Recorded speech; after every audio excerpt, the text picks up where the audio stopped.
রোজা রেখে যদি কোনো যুবক মাস্টারবেশন করে বা হস্তমৈথুন করে, সেই ক্ষেত্রে রোজা ভাঙবে কি ভাঙবে না? আগেই ফতোয়া দেন না, আগে আমারটা শোনেন, আমি বলি। আপনারা ফতোয়া দিলে তো হইলই না, ঠিক আছে? কথা আপনারা ভুল বলেন নাই। এখন বিষয়টি একটু ক্লিয়ার করতে হবে। হস্তমৈথুন যদি আপনি রোজা রেখে করেন, এটা রোজা অবস্থাতেও হারাম, ইভেন অন্য অন্য মান্থে করা মনে হয় হালাল। হালাল না হারাম?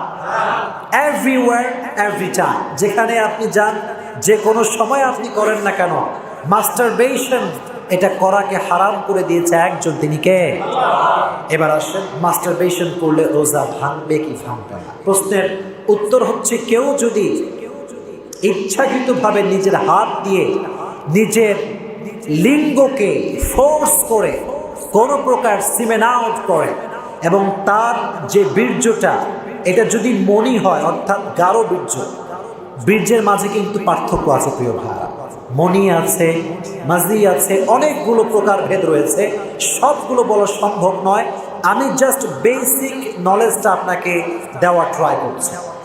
যদি কোনো যুবক ইচ্ছাকৃতভাবে নিজের হাত দিয়ে নিজের লিঙ্গকে ফোর্স করে সিমেন আউট করে বা বীর্যপাত করে, এটা যখনই বের হবে সঙ্গে সঙ্গে আপনার রোজা থাকবে না ভাঙবে?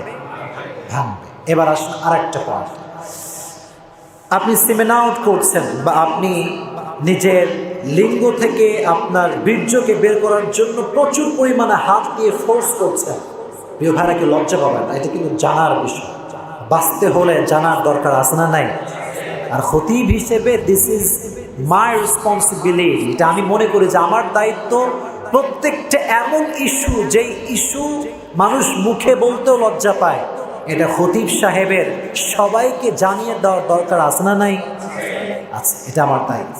হ্যাঁ, এখন যদি আপনি মাস্টারবেশন করতে শুরু করেছেন, তবে আপনার সিমেন আউট যেটা হয়েছে, আপনার বীর্যপাত যেটা হয়েছে, এটা মণি না বা গাঢ় বীর্য নয়, হালকা পানি জাতীয় কিছু বের হয়েছে। মনে রাখবেন, যেটা হালকা পানি বা পেশাবের মতো, এটা খুব গাঢ় না। এটা যদি বের হয়, আপনার রোজা ভাঙে নাই, তবে আপনার রোজাটা হালকা হয়ে যাবে। কারণ আপনি যখন মাস্টারবেশন করছেন, মনে রাখবেন প্রত্যেকটা অঙ্গ প্রত্যঙ্গের এক একটা আলাদা রোজা আছে, আছে না নাই? চোখের রোজা, চোখ দিয়ে হারাম কিছু দেখব।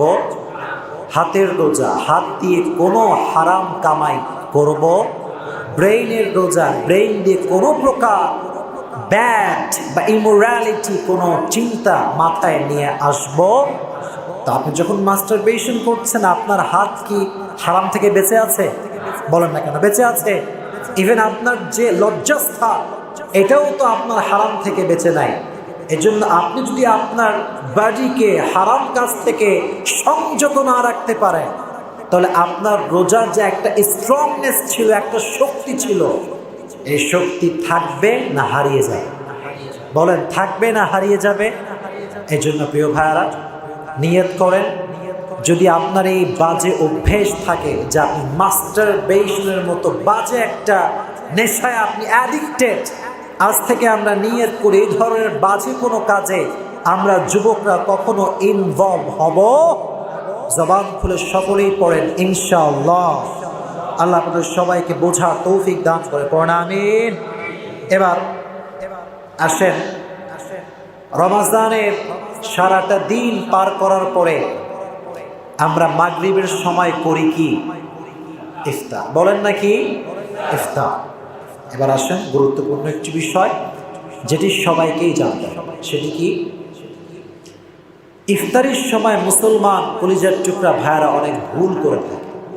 আমিও করি, আপনিও করেন, এবং মারাত্মক বড় বড় ভুল। কিন্তু কিছু কিছু ভুল আছে এইরকম যে ভুল আমরা করি, ভুল যে আমি করছি এটা আমার অনুধাবন নাই, ঠিক কিনা? এরকম লোক আছে না সমাজে?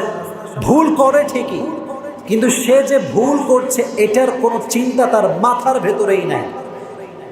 এভাবেই আমরা রমজান মাসে ইফতারিতে অনেকগুলো ভুল করি। আজকে সেই ভুলগুলো জানবো এবং নিয়ত করে বাসায় ফিরে যাব যে ইফতারিতে এই ভুলগুলো আমরা আর কোনদিন করব। এক নাম্বার ভুল, দেখেন, এক নাম্বার যে ভুল সেটি হচ্ছে আমরা অনেক সময় ইচ্ছাকৃতভাবে দেরি করে ইফতারি করি। এরকম লোক আছে না নাই? ইচ্ছাকৃতভাবে দেরি করে ইফতার করে। মনে রাখবেন, মুসলমান ঘরের সন্তান যে হবে, ইহুদি সভ্যতা যে মুসলমান ফলো করবে না, শিয়াদের সভ্যতা যে মুসলমান ফলো করবে না, সেই মুসলমান কখনো ইফতারের সময় আসলে 1 মিনিটও লেট করবে। ইহুদি সম্প্রদায়দের একটা প্রথা হচ্ছে তারা সব সময় ইফতারি দেরি করে করে, অনেক দেরি করে করে। ইভেন শিয়া সম্প্রদায় যারা রয়েছে এরাও সবসময় ইফতারিটা অনেক লেট করে করে। কিন্তু আল্লাহ তাআলা রাসূল করিম সাল্লাল্লাহু আলাইহি ওয়াসাল্লামের মাধ্যমে আমাদেরকে জানিয়েছেন, মুসলমানরা ততক্ষণ মঙ্গলে থাকবে, মানুষেরা মঙ্গলের ভেতরে ততক্ষণ থাকবে যতক্ষণ সে ইফতারি সঠিক সময়ে দ্রুত করবে। সুবহানাল্লাহ পড়েন। এটি বুখারী শরীফের হাদিস নাম্বার 1957। এই হাদিসে বলা হয়েছে যে মুসলমান ঘরের সন্তান মঙ্গলে থাকবে ততদিন ইফতারি পূর্বের সময়, অর্থাৎ দ্রুত সময় করবে যতদিন। এজন্য সকলে নিয়ত করেন যে ইফতারির সময় আসার সঙ্গে সঙ্গে আমরা ইফতারি করে নিব ইনশাআল্লাহ।